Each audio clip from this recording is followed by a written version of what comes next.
시청자 여러분 안녕하십니까? 티베트와 달라이라마, 티베트 중앙정부에 대한 주간 뉴스를 시작하겠습니다. 저는 뉴스 진행자 추결입니다.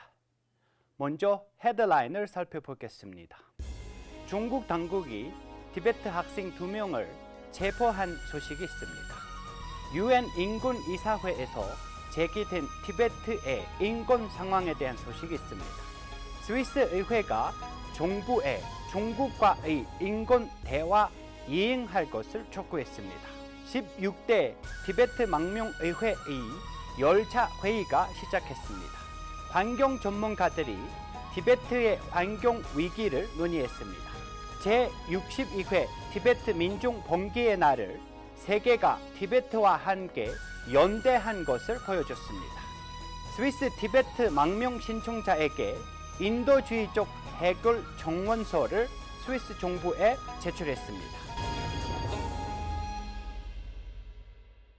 중국 당국은 암도 절로 출신 2명의 티베트 학생이 축구 경기 중 자체 제작한 깃발과 로고를 표시하고 소셜미디어에 사진을 공유한 것에 대해 분리주의를 선동한 혐의로 기소했습니다. 소식통에 따르면 하이난현 중등법원은 장바치링에게 징역 1년 6개월을 선고하고 집행유예 2년, 정치적 권리 박탈 1년을 선고했으며 두칼치링은 처음 법은 어겼기 때문에 형사처벌에 대한 면제된 것으로 알려졌습니다.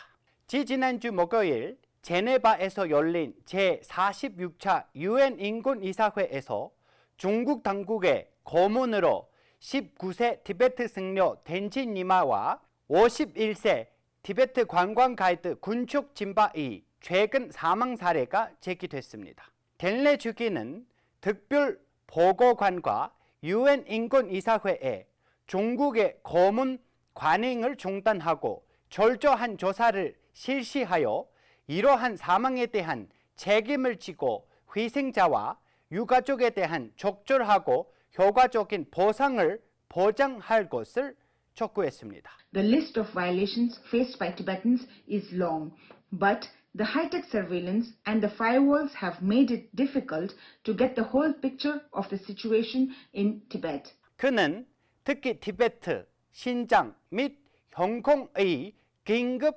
상황을 고려하여 중국의 인권 상황을 모니터링, 분석 및 보고하는 독립적인 메커니즘을 설립할 것을 위원회에 촉구했습니다. 제네바 티베트 사무소 갤든 조모는 위협받는 사람들을 위한 사회를 대신하여 티베트의 인권 상황 악화, 특히 코로나19가 터진 이후 이종 봉쇄와 같은 억압적인 상황에 대해 우려를 표명했습니다. 그는 UN 인권이사회에 중국이 티베트 국민에 대한 모든 억압 정책을 중단할 것을 촉구했습니다. 스위스 국립병의회는 스위스 정부의 전국 정부의 표현의 자유와 감시에 대한 제한에 초점을 맞춘 스위스 티베트인의 상황에 대한 상세한 보고서를 제출할 것을 요청했습니다. 이 상정은 지난주 월요일 의회에서 진행되는 봄회의 동안 찬성 134명, 반대 48명, 기권 5명의 과반수로 통과되었습니다. 마찬가지로 2021년 3월 9일 국가위원회는 대화 과정에 대한 연방위원회의 상태, 이행 및 향후 계획을 포함하여 중국과의 양자 간 인권 대화에 대해 보고하도록 연방위원회에 촉구하는 상정을 통과했습니다. 연방의회는 대표하여 연방법무부 장관인 캐린 캐럴 슈터는 이 상정을 승인하고 연방의회가 여행 증명서와 증명서 발급의 어려움을 포함하여 티베트 망명 신청자가 겪는 문제에 대한 자세한 보고서를 추가로 제출할 것이라고 언급했습니다. 지난주 월요일 코로나19 안전조치에 따라 16대 티베트 망명의회의 열차 회의가 시작되었습니다. 이번 봄 세션의 의제는 공식적인 애도의 결의, 예산의 토론 및 승인에 이어 정부의 설명과 토론, 연례 감사 보고서를 검토, 입법에 대한 토론과 질의응답 세션이 포함될 것입니다. 세션은 3월 31일에 종료될 예정입니다. 지난주 화요일에는 티베트 환경에 대한 온라인 토론이 열었습니다. 티베트 대기 중의 환경위기라는 제목의 토론은 작가이자 전 BBC 아시아 특파원 험프리 헉슬리가 주재하고 환경 연구자들이 참여했습니다. 런던 티베트 사무소 대표 소남치링 프라시가 개회사를 했습니다. 티베트인과 함께 전 세계 티베트 지지자와 친구들은 지지의 메시지를 보내는 것과 티베트 국기를 개양하고 도로에서 평화 행진하여 제62회 티베트 민족 봉기의 날을 기념했습니다. 미 하원 의원이자 중국 의회 집행위원회 위원장인 잼 맥거번은 티베트 제62회 티베트 민족 봉기의 날을 기념하는 성명을 발표했으며 티베트 문제에 대한 고위 국무부 특별자관보를 곧 임명될 것이라고 기대를 표명했습니다. Now that Congress has passed both the Tibetan Policy Support Act and the Reciprocal Access to Tibet Act, it is our responsibility to ensure that the Biden administration effectively implements these bills. We expect that a high-level State Department Special Coordinator for Tibetan issues will soon be named.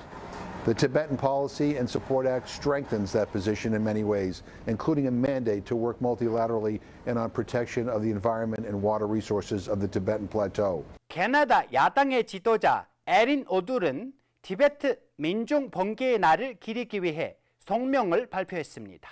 보수당 지도자는 티베트의 정당한 대의를 위한 목숨을 바친 영웅들에게 경의를 표하는 한편 지난 62년 동안 티베트 국민이 악이나 타협 없이 진정한 자율성, 인권 정의를 위한 비폭력적인 투쟁을 한 것에 대한 지지를 표명했습니다.